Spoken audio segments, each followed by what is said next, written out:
흉년에 하나님과의 관계 회복, 예배의 회복이 아니라 그 흉년을 피해서 세상 방법으로 나갔던 엘리멜렉과 나오미, 그들이 어디로 갔어요? 모압 땅으로 갑니다. 모압 땅에 가면 먹을 것이 있대더라. 흉년을 피할 수 있대더라. 그들이 1차 흉년에 하나님께로 돌이키지 않고 자기 방식에 좋은 대로 갔더니 2차 흉년이 기다리고 있었는데 이유는 나오지 않습니다. 그러나 남편 엘리멜렉이 무슨 이유인지 모르는데 죽었어요. 2차 흉년이 왔죠. 근데 그런데도 깨닫지 못해요. 그런데도 돌이키지 못해요. 그래서 어떤 일이 일어납니까? 3차 흉년이 또 와요. 그것이 바로 큰아들 말론과 둘째 아들 기론이 또 죽어요. 자, 1차 흉년, 2차 흉년, 3차 흉년이 왔었을 때 나오면 그때 비로소 깨달아요. 아하, 인생이 하나님부터 멀어지면 결국 텅 비는 것밖에 없구나. 결국 인생은 이렇게 절망적일 수밖에 없구나. 낙심하고 절망하던 그때 그 나오미에게 어쩌면 오늘 예배 가운데 절망하고 있는 우리들이 있다고 한다면 그때 하나님은 좋은 소식을 주셔요. 하나님이 어떤 분인가를 듣게 하셔요. 그것이 바로 룻기 1장 6절 상반절에 보니까 그 여인이 바로 나오미잖아요. 그 여인이 모압 지방에 있었는데 그 모압 지방에서 여호와께서 자기 백성을 뭐 하셨다? 돌보시사. 하나님은 언제나 우리를 돌봐주셔요. 우리는 때로 하나님이 보이지 않는 것 같아도 하나님 우리를 기억하고 계셔요. 하나님 다 알고 계셔요. 그 하나님께서 자기 백성을 돌보시사 그들에게 필요한 양식을 주셨다는 것을 어떻게 돼요? 들어요. 여러분, 이게 들려야 돼요. 하나님의 회복의 소식이 있는데도, 하나님의 구원의 약속이 있는데도 그것을 못 듣거나 그것을 안 들으면 나와는 상관없는 인생이 될 수 있어요. 그러나 아무리 끔찍한 흉년이 오고 내 인생이 텅 빈 인생 같다 할지라도 하나님의 말씀이 들리고 하나님의 하신 일들이 들리면 우리는 다시 살아날 수 있어요. 우리는 다시 잃어버린 것보다 훨씬 더 많은 것들로 우리는 다시 보상받을 수 있어요. 자, 말씀이 들리는 것이 축복입니다. 시작. 말씀이 들리는 것이 축복입니다. 오늘 말씀이 잘 들리시나요? 여러분, 이게 나오미의 소식이 아니에요. 오늘 저에게 주시는 말씀이고 오늘 여러분에게 주시는 말씀이에요. 이 말씀이 들린 사람은 살아나요. 회복이 일어나요. 회복 탄력성이 놀랍도록 빨리 일어날 수 있어요. 자, 그때 이제 나오미는 두 며느리가 너무 불쌍한 거예요.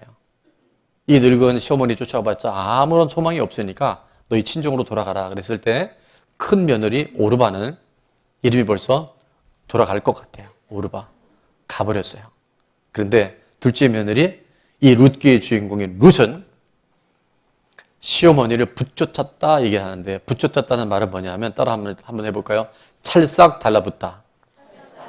그냥 안 떨어지는 거. 악교풀처럼 딱 붙어서 안 떨어지는 거예요. 근데 왜 그랬을까? 룻은 왜? 이 정말 아무런 쓸모없는 할머니에 불과한 시어머니 나오미를 쫓아왔었을까? 그 말씀이 16절에 보니까 나오는데 16절 하반절에 보면 그가 나오미가 신뢰하고 돌아가기로 결정한 거 하나님이 누구인지를 그는 믿음으로 볼 수 있었던 거예요. 내가 믿음 안에 서면 믿음 없는 사람이 나의 믿음을 통해서 회복이 일어나고 구원이 일어나게 되는 줄 믿습니다. 그래서 그는 이렇게 고백하죠. 친정으로 가라고 하는 그 시어머니 얘기를 듣고 그는 딱 선언합니다. 어머니의 백성이 나의 백성이 되고. 자, 그 다음은 같이 한번 읽어볼까요? 시작. 어머니의 하나님이 나의 하나님이 되시리니 아멘. 어머니의 하나님이 나의 하나님이고 나의 하나님이 우리들의 하나님이라고 하는 이 놀라운 고백을 통해서 며느리 룻이 이제 나오미를 쫓아옵니다. 근데 하나님은 하나님 중심의 삶을 결단하잖아요.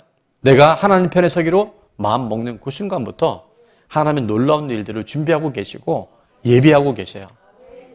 무슨 예비를 했냐면 바로 기업 물을 자 보아스를 절묘한 타임에 만날 수 있도록 여호와의 이레로 준비하신 줄로 믿습니다. 그래서 이 만남을 통해서 바로 위대한 예수 그리스도, 인류 역사에 이것은 단순히 예수 그리스도의 이름이 들어갔다는 끝나는 것이 아니라 인간사로 끝나고 멸망사로 끝날 수밖에 없는 인생들 안에 이제 영원한 구속사, 천국사, 영생사가 열려지게 된 줄로 믿습니다. 그래서 이 만남을 통해서 하나님은 이 사명을 이룬 자들에게 놀라운 하나님의 일들을 보게 하시는데 그래서 오늘 본문의 말씀을 통해서 저는 제목을 이렇게 정했어요. 사명을 감당할 때 주시는 은혜. 자, 첫 번째입니다. 사명을 감당할 때 주시는 첫 번째 은혜는 뭐냐면 바로 건강한 공동체를 허락해 주셔요. 이 만남의 축복이 너무너무 중요해요. 나 혼자 신앙생활 잘할 수 있을 것 같지만 하나님은 공동체를 통해서 하나님의 나라를 이루어 가신 줄을 믿습니다. 오늘 11절 말씀에 보니까 이제 기업 물을기로 결정한 이 보아스에게 놀라운 만남의 공동체를 주시는데 성문에 있는 모든 백성과 장로들이 이르되 우리가 뭐가 된다 그래요? 증인이 된다는 거예요. 네가 정말 기업 물을 자로서 맞다라고 하는 컨펌의 도장을 꽉 찍어주는 거예요. 여호와께서 내 집에 들어가는 여인으로 바로 룻입니다. 이스라엘의 집을 세운 라헬과 레아 두 사람과 같게 하시고, 자, 라헬과 레아는 야곱의 아내들인데 이들을 통해서 누가 탄생합니까? 12지파가 태어나요. 이스라엘의 족장 12명 지파가 바로 레아와 라헬을 통해서, 라헬과 레아를 통해서 세워져요. 그러니까 이 축복은 뭘 얘기하냐면 지금 하나님의 사명을 감당하는 보아스와 룻과 나오미 가문 안에 하나님의 위대한 구속의 역사가 한 가정의 한 개인에 머무는 것이 아니라 민족 전체에 흐르는 하나님의 구원의 역사가 동일하게 흘러갈 것을 축복하고 예언하고 있는 줄로 믿습니다. 그 다음에 또 다른 공동체 축복이 뭐였냐면 12절에도 보니까 여호와께서 이 젊은 여자로 말미암아 누구냐면 룻이죠. 내게 상속자를 주사 내 집이 다말이 유다에게서 나와준 베레스의 집과 가기를 원하노라 하니라. 우리는 그냥 사람 이름인가 보다 싶지만 이 이스라엘 역사에 있어서 지금 거론되는 이름들은요, 바로 하나님의 아들 예수 그리스도의 족보를 이어가는, 계보를 이어가는 놀라운 이름들이에요. 베레스와 같게 해주기를 원한다라고 축복하고 그들에게 기도해 주는 것을 볼 수 있어요. 여러분, 우리가 이 땅에 살아가는 동안 내가 사명을 따라 살잖아요. 내 욕심 따라 살지 않고 내 야망 따라 살지 않고 하나님이 내게 주신 사명을 위해 살아가면, 다른 말로 하면 구원과 구속을 위해 살아가게 되면요, 하나님이 놀라운 만남들을 예비해 놓으셔요. 그리고 내 혼자서는 도저히 감당할 수 없는 영역들을 공동체를 통해서, 돕는 손길들을 통해서, 중보자들을 통해서 그 일들을 이루어 주신 줄로 믿습니다. 자, 두 번째, 사명을 감당할 때 주신 은혜가 있는데 그건 뭐냐면 새 생명을 얻는 기쁨을 주셔요. 우리 13절에 보니까 이에 보아스가 룻을 맞이하여 아내로 삼고 그에게 들어갔더니, 자, 여호와께서는 어떤 일을 하셨는지 다 같이 한번 읽어볼까요? 시작. 여호와께서 그에게 임신하게 하심으로 그가 아들을 낳은지라. 아멘. 여러분, 사명을 감당하다 보면요, 새로운 은혜를 부어주시고 새 생명을 허락해 주셔서 그 기쁨을 넘치게 하신 줄로 믿습니다. 우리는 그냥 보아스가 결혼해서 룻과 아이를 낳나 보다 이러지만 보아스의 나이가 성경학자들에 의하면 굉장히 많은 걸로 나와요. 누구와 나이가 비슷하냐면 지금 할머니 나오미와 보아스가 거의 동년배쯤이다라고 그렇게 예측을 합니다. 자, 무슨 얘기냐면 룻도 적은 나이가 아니었을 거예요. 이미 결혼을 실패해서 많은 세월을 보냈기 때문에. 자, 그런데 중요한 것은 우리가 하나님의 사명을 감당하며 살아가잖아요. 그러면 불가능한 일들, 안 될 것 같은 일들을 하나님은 가능하게 하셔요. 마지막 세 번째, 사명을 감당할 때 주시는 하나님의 은혜가 뭐냐면 매우 중요합니다. 화면을 보면서 같이 한번 읽어볼게요. 시작. 수치와 허물을 가리워 주십니다. 아멘. 여러분, 사명 감당하다 보면요, 우리의 옛 과거나 우리의 상처나 나의 연약함이나 내 허물이요, 자꾸 우리를 뒷덜미 땡길 수가 있어요. 근데 말입니다, 하나님은 내가 하나님의 뜻에 올인하고 몰입해서 사명을 감당하면 과거에 대해서, 지나간 수치와 허물에 대해서 그거를 덮어주시고 가려주시는 거예요. 자, 그냥 읽었을 땐 몰랐겠지만 오늘 17절에 보면 22절까지, 그래서 딴 때보다 본문이 좀 길었죠. 사람의 이름이 많이 나와요. 자, 다 읽지는 않겠습니다. 17절에 보면 색깔로 표시된 이름들이 나오는데 오벳이 나오는데요. 오벳은 다윗의 아버지 이새의 아버지였다는 거예요. 그러니까 증조 할아버지 되겠죠. 18절에 보면 누가 나옵니까?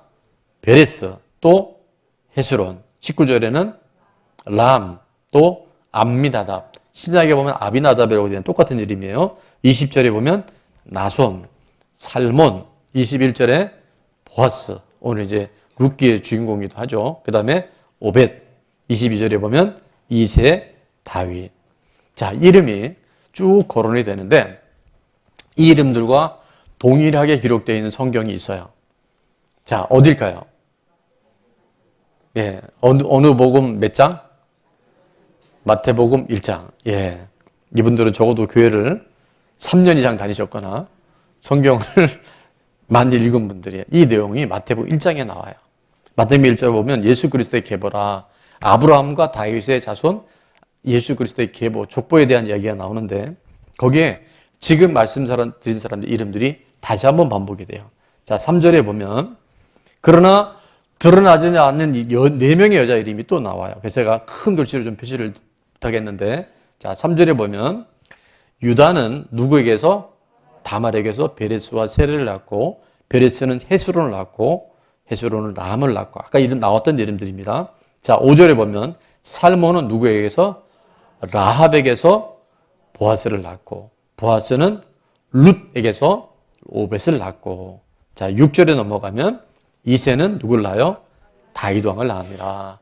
그러니까 예수 그리스도의 계보를 이어가는 걸출한 인물이 바로 아브라함과 다윗인데 그 다윗의 탄생까지의 남자들의 이름이 아니라 여자들의 이름이 지금 3명이 거론되어 있고 6절 하반절에 보면 다윗이 솔로몬을 누구에서 낳냐 하면 우리아의 아내에게서 낳는다. 그래서 마태복음 1장에 보면 대다수의 사람의 이름은 다 남자들이 낳습니다. 누가 누구를 낳고 할 때 남자들이 낳아요. 근데 지금 방금 말씀드린 3절, 5절, 6절 마태복음에 보면 누구에서 하냐면 여자의 이름이 4명이 나와요. 또 한 사람, 마지막 한 사람은 마리아가 나오는데 마리아는 예수님의 어머니 마리아하고 지금 3절, 5절, 6절에 나오는 다말과 라합과 룻과 우리아의 아내는 어떤 인물들이냐면 매우 수치스러운 과거를 갖고 있는 사람들이에요. 성경에 보면 어떻게 이런 사람들이 예수님의 계보를 이어갈까 할 만큼 허물이 많았던 사람들의 이름이에요. 자, 3절의 다말은 누구와 관계를 맺냐면 시아버지 누구요? 유다와 사이를 통해서 베레스를 낳게 돼요. 이게요, 처음 성경을 읽는 사람들은 충격인 거예요. 어떻게 며느리가 시아버지의 관계를 통해서 아이를 낳을 수 있느냐. 근데 여기서 다말은 음란에서가 아니에요. 구속사에 이 가정 안에 예수 그리스도의 계보를 이어가야 되는데 그때 다말은 성령의 감동을 통해서 그가 죽을지도 몰라요. 왜냐하면 과부가 아이를 가졌고 있을 수 없는 임신을 했기에 그는 그 당시의 율법을 죽을 수도 있는 그 위험을 무릅쓰고 그는 시아버지를 통해서 그리스도의 계보를 이어가요. 자, 5절에 보면 라합을 통해서 우리 룻기의 기업 물을자인 보아스가 나왔는데 라합은 누구였죠? 기생이었어요. 가나안에 머무는 이방 여인일 뿐만이 아니라 몸을 파는 창기였었어요. 그런데 그곳에 보아스로 하는 그리스도의 계보를 이어가는 놀라운 별과 같이 빛나는 이름으로 그들의 이름을 회복시켜 주시는 거예요. 그 다음에 오늘 본문에 본 우리 룻은 누구였냐면 이스라엘 여인이 아니에요. 모압 땅에 살고 있는 이방 여인이었어요. 근데 하나님은 그를 믿음의 사람 나오미를 붙잡게 하시고 그가 사명을 잇는 기업 물을 자의 길을 걸어갈 때 룻의 이름을 예수 그리스도의 계보에 있는 정말 별 존재가치 없는 그런 인생들이 할지라도 하나님은 그의 구속사적인 계보의 회복을 통해서 사명을 따라 살아가는 룻을 통해서 예수님의 계보를 이어가는 놀라운 이름으로 전환시켜 준 줄로 믿습니다. 또 하나 누구냐면 6절 하반절에 우리아의 아내 바로 밧세바죠. 햇사람 이 이방 여인이에요. 그리고 얼마나 수치스러운 이름입니까? 그러나 하나님은 그들의 과거에도 불구하고 허물에도 불구하고 그 부끄러움에도 불구하고 하나님이 그것을 회복시키셔서 우리가 예수 그리스도의 이름 앞에 예수 그리스도의 구원의 능력 앞에 우리의 삶을 끊임없이 반응하고 나가잖아요. 오늘 하나님 우리의 과거를 묻지 않으세요. 우리 이전에 어떤 상처와 우리 이전에 어떤 수치스러움과 허물이 있다 할지라도요.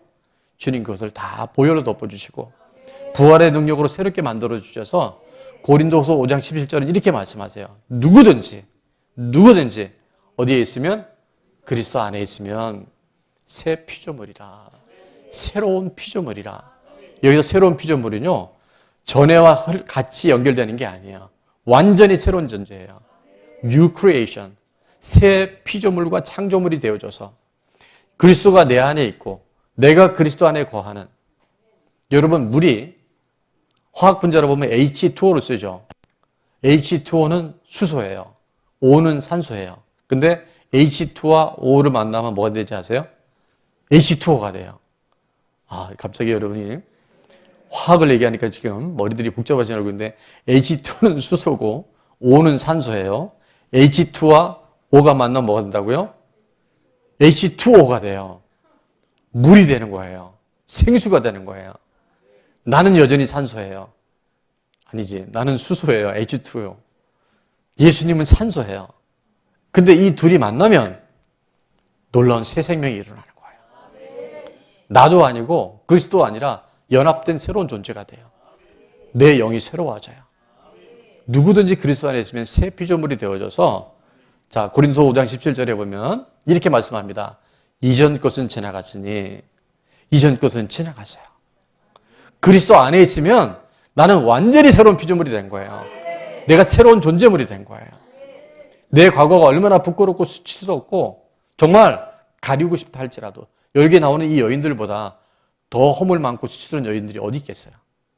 그러나 그리스도 안에 있으면 예수 그리스도의 계보 안에 들어가면 이전 것은 지나갔으니 보라 새 것이 되었도다. 근데 그것은 이례적인 사건이 아니라 날마다 새로워져요. 넘어져도 또 일어날 수 있어요. 실수해도 또 그 실수를 딛고 어제보다 나은 오늘이 오늘보다 나은 내일이 갈수록 새 피조물로 우리를 빚어가시는 거예요. 자, 우리 옆에 분에게 이전 것은 지나갔습니다. 과거를 묻지 마세요. 나는 새 피조물입니다. 여러분 이게 믿음이에요. 이게 하나님이 기쁘시게 하는 믿음이에요. 나는 이래서 안 되고 우리 집은 이래서 안 되고 내 부모가 이랬고 우리 지금 남편은 아내는 그리고 어떡하려고 그래요. 이게 마귀의 프레임이잖아요. 그게 중요하지 않아요. 내 안에 예수 그리스도, 내 안에 하나님의 살아계심, 하나님의 임재 안에 살아가는 사람은요 이상하게 과거에 대해서는 교훈을 얻어요. 내가 동일한 실수를 하지 말아야지. 내가 안 한다고 얼마나 안 하고 하려고 한다고 우리가 얼마나 잘하겠어요. 그러나 그리스도 안에 있을 때 우리의 성품 자체가 우리의 형질 자체가 완전한 새 피조물이 되어져서 이전 것이 지나갔다는 것이 내 안에 믿어져요. 그리고 날마다 새로워진다는 것이 내 안에 인정이 되어져요. 그래서 잠언 말씀에 보면 하나님이 의인과 악인을 이렇게 구분을 하는데요. 24장 16절에 보니까 대저 의인은 7번 넘어질지라도 다시 일어나려니와 악인은 재앙으로 말미암아 엎드러지느니라 이렇게 말씀하세요. 여러분 의인과 악인이 뭔지 아십니까? 의인은 죄 안 짓고 의롭게 사는 사람이 의인, 악인은 나쁜 짓 많이 하는 사람이 악인 이렇게 생각할 수 있어요. 근데 성경에서 말하는 의인과 악인은요 내가 의롭게 살려고 해서 의인이 아니라 내 인생의 주인이 내가 아니라 내가 내 삶의 모든 기준이 아니라 바로 하나님 말씀 예수 그리스도가 내 삶의 기준이고 주인인 사람들은요 희한하게 넘어지죠. 7번 넘어질 수 있고 8번 넘어질 수 있고 10번 넘어질 수 있어요. 그런데 다시 일어나요. 내가 일어나는 게 아니라 성령님께서 도와주셔요. 괜찮아. 네가 넘어진 게 아니야. 네가 걸은 거야. 네가 믿음으로 반응한 거야. 그래서 희한하게 그런 사람 만나면 좀 뻔뻔해요. 나쁜 의미에서 뻔뻔한 게 아니에요. 지난밤에는 그렇게 슬픔 울고 낙심하고 좌절했는데 아침에 눈을 뜨고 찬양할 때는요 기쁨의 찬양을 부르는 거예요. 하나님의 약속 안에 아멘으로 반응할 수 있는 거예요. 그게 바로 의인인 거예요. 근데 악인은 내가 주인 되어져서 내가 열심히 했는데 왜 안 되지? 나는 바보 같은 놈이야. 난 죽일 여의 뭐야? 그러면서 자책하고 절망하고 원망하다가 재앙 만나면 엎드러져 버리는 거예요. 여러분, 우리는 그리스도 안에 있기에 의인인 줄로 믿습니다. 자, 사명을 감당할 때 주시는 은혜, 첫 번째는 건강한 공동체를 주십니다. 두 번째 같이 읽어볼까요? 시작. 새 생명을 얻는 기쁨을 주십니다. 그러니까 불가능한 일들을 가능케 하시는 거예요. 세 번째, 수치와 허물을 가리워 주셔요. 너는 내 아들이다. 너는 내 딸이다라고 말씀해 주세요. 자, 적용 질문입니다. 첫 번째, 가족 공동체와 교회 공동체의 좋은 점은 무엇입니까? 우리 가정의 좋은 점, 우리 교회의 좋은 점을 여러분 자꾸 생각하고 고백해 보세요.